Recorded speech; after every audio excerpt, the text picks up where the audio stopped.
پاکستان کے عظیم مذہبی اسکالر جناب حضرت علامہ مفتی غلام محی الدین علی حسینی عیسائی صاحب، السلام علیکم۔ وعلیکم مزاج السلام گرامی، ورحمۃ اللہ۔ اللہ کے دائرے کی خوشیاں عطا فرمائیں۔ مفتی صاحب جاننا چاہیں گے کہ رب کریم کے عظیم شان ماہ مبارک رمضان الکریم، پہلا عشرہ ختم، اب دوسرا عشرہ شروع ہو گیا،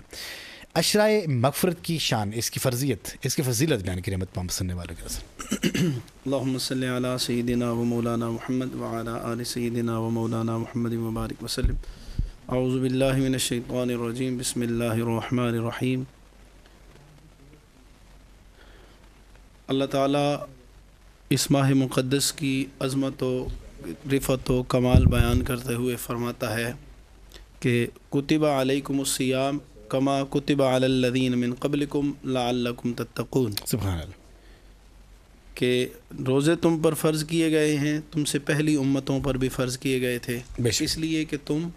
پرہیزگار بن سکو، متقی پرہیزگار بن بن سکو، جاؤ، متقی بن جاؤ، نیکوکار بن جاؤ، مغفرت طلب کرنے واہ والے واہ، بن جاؤ۔ واہ واہ، خوبصورت، یہ ماہ رمضان کا جو دوسرا عشرہ ہے، اسے عشرہ مغفرت رسول اللہ صلی اللہ علیہ وسلم نے فرمایا ہے، جی جی، اور اس کے لیے وہ مشہور حدیث پاک حدیث جبریل ہے، جو جبریل علیہ السلام رسول اللہ کے پاس تشریف لائے اور ممبر پہ رسول اللہ قدم رکھ رہے ہیں اور ساتھ جبریل امین دعا کر رہے ہیں۔ ان 3 دعاؤں میں سے ایک دعا تھی جس کے لیے رسول اللہ صلی اللہ علیہ وسلم نے صحابہ سے فرمایا کہ جبریل نے دعا کی ہے کہ ہلاک ہو جائے وہ شخص جس سے رمضان ملا ہے اور وہ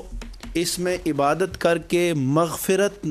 نہیں کروا سکا وہ اپنی، اللہ اللہ، ٹھیک ہے۔ تو جبریل امین دعا کر رہے ہیں، رسول اللہ امین کہہ رہے ہیں، اور یہ اس پر سند بن گئی ہے حضرت جبریل امین کی دعا۔ رسول اللہ صلی اللہ علیہ وآلہ وسلم نے ارشاد فرمایا کہ رمضان کا روزہ رکھنے والے شخص کے لیے سمندر کی مچھلیاں دعا کرتی ہیں، سبحان اللہ، اور دعا کیا کرتی ہیں؟ رسول اللہ صلی اللہ علیہ وسلم نے فرمایا روزے دار کی مغفرت کے لیے سمندر کی مچھلیاں دعا کرتی ہیں، اللہ کے فرشتے اس کی مغفرت کی دعا کر رہے ہوتے ہیں۔ تو جب مغفرت روزہ دار کی چاہنے والے فرشتے ہیں، روزہ دار کی مغفرت طلب کرنے والی سمندر کی مچھلیاں ہیں، تو روزہ دار کو بھی چاہیے کہ وہ اس عشرہ پاک سے بھرپور فائدہ اٹھائے اور رمضان کے جو تقاضے ہیں وہ پورے کرے، اور رمضان کے روزے جو رکھنے کا حقیقی طریقہ کار ہے اس طرح روزے رکھے، اس طرح رمضان کی قدر کرے۔ اور یہ عشرہ مغفرت ہے تو اسے بھی چاہیے کہ اپنے لیے مغفرت طلب کرے، ٹھیک ہے، مغفرت مانگے گا تو پھر مغفرت مل جائے گی، بے شک، ٹھیک ہے۔ اگر اسے غرض نہیں ہے تو پھر اللہ تو ہے ہی بے نیاز، بے شک، بالکل، اسے اگر مغفرت نہیں چاہ رہا تو اللہ کی ذات بے نیاز ہے، اسے چاہیے کہ اس کی بے نیازی سے جو ہے نا ہٹ کر اس کے رحمت کی طرف، اس کی بخشش کی طرف وہ رجوع کرے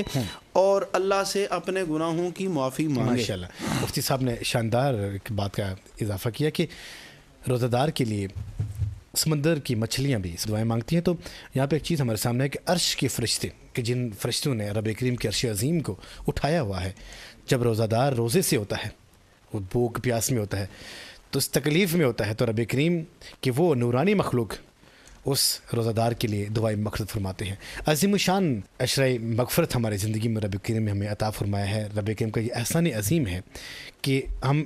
برکت کے عشرے سے، رحمت کے عشرے سے اب مغفرت کے عشرے میں جا رہے ہیں۔